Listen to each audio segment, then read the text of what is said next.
the way suffering ends is it ends through insight.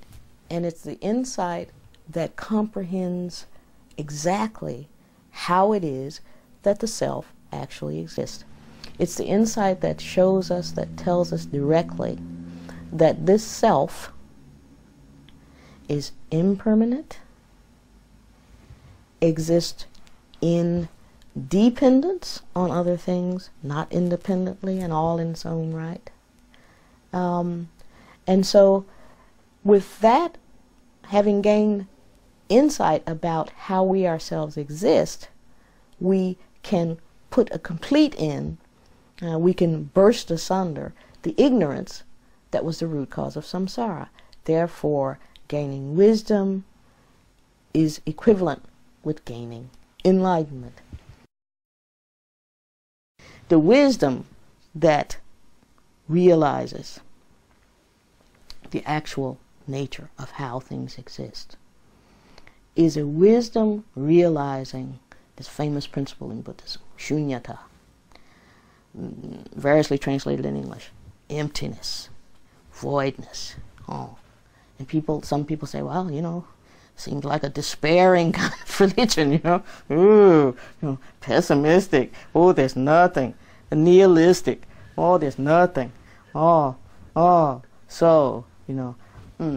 But in fact, shunyata is the emptiness, voidness of what? Buddhists go on, you know. They go on. You have to find out of what something is empty. Oh, and then there's nothing mysterious at all. There's nothing mysterious about it. I am, you are, every single thing, all selves and all things in existence are empty of an independent existence. That's all. Therefore, it's simple, you see. Therefore, things are not independent.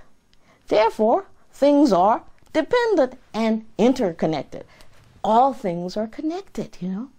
So the wisdom that comes to see selflessness or emptiness or voidness immediately experiences, and so we can feel these things. It's direct and unmediated knowledge. Immediately feels our connection with all things. So why would I think about harming that other person? He's me, you know. Why would I think about chopping down that tree? It's me, you know. So it's in our relationship with all other things, you know. And this is, compassion springs from this. There's no way to hold it back.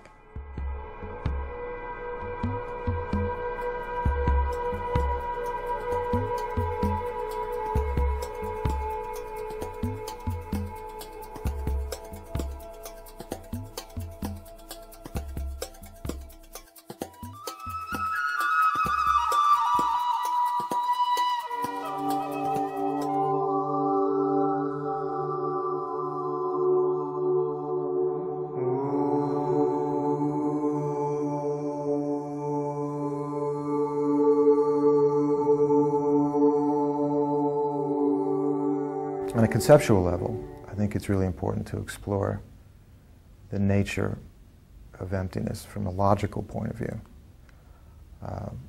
That it's impossible that we exist in our own separate islands and that we exist from our own side totally. We are dependent arisings. Everything about us is dependent on a previous moment and dependent on causes and conditions. And that's the same with everything supposedly out there, is also not there from its own side. It's not powered from purely its own side. It has no concrete longevity to it. We're all in process. We all have a prior cause. We're all in movement, moving to a new effect, which is the cause of the next effect. There's nothing concrete about any of this. And the appearance of concreteness is ignorance. That's the thing we're fighting. Now, the essential antidote to that is to at least have a strong belief in emptiness. Things are empty of inherent existence. They're empty of that solidity. There's empty of a me-ness, of a you-ness, of an I-ness. And when you take that, as His Holiness says, you take the mantra of me, I, out of the mental sphere has an incredible transformative effect. Also, you start to understand the interconnectedness of all things. Even on the simplest level, there's nothing that we see around us that we did totally ourselves. Now, being able to detach a little bit, having some experience of emptiness, even if it's imaginative, you can detach from that kind of identification with emotion and with mindsets that create a kind of static solidity to all events and situations. So clearly, as an actor, I got to be able to do that all the time, moving in and out of seemingly operatic, emotional, and conceptual situations, and try to maintain a sense of cleanliness about it all. That it is, in the end, just a narrative. It's just a story. And the story comes and it goes. But that space that it emerges from remains. That is solid. And that's that space of openness and clarity, of knowing. It is uncontained, has no center, has no boundaries. Yeah. So again, the more that you're able to see this kind of dreamlike, illusory nature of this narrative that kind of emerges and intoxicates us in these kind of mysterious, magical ways. If you can see that for what it is, at the same time generating a stability in this other space, which is much more expansive and certainly loving, life's problems tend to fall away.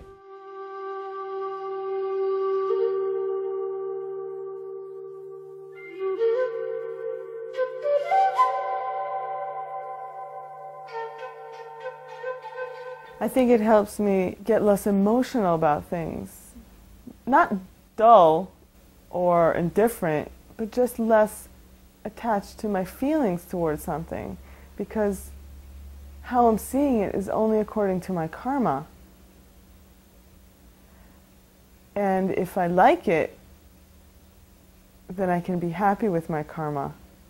If I don't like it, I can be unhappy with my karma, but having the emptiness is I think that's a real refuge.